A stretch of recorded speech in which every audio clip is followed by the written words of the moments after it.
So I decided this week it was time to have a clear out, get rid of a few duplicate controllers and games and DVDs.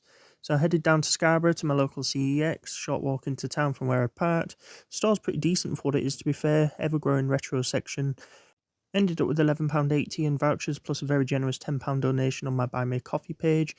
Decent PS2 section in this store. They even had a few more unusual titles this time, including a couple of the hack games.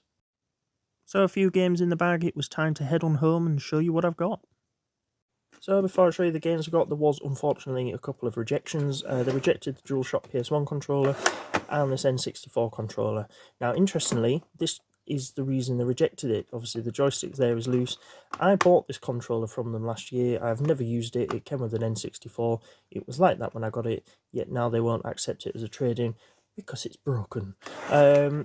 And then, even more so, this PS1 controller, fairly good condition for its age, they rejected it because of this.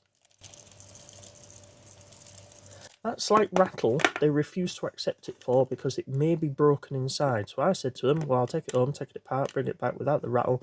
Will you accept it then? They said no, because it'll be damaged.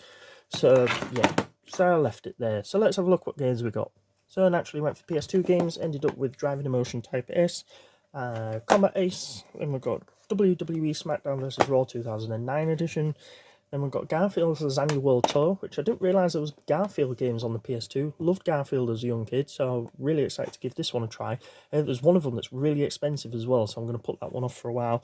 And then there's Rugrats Royal Ransom. Now, I loved Rugrats on the PS1, so eager to give this PS2 version a try. So yeah, that's what I ended up with. Traded some stuff in. I can now tell Mrs. Retro I've been decluttering, so that will keep her happy. And I ended up with some PS2 games from it to add to the collection. So, will we get to 1,000 games by the end of the year?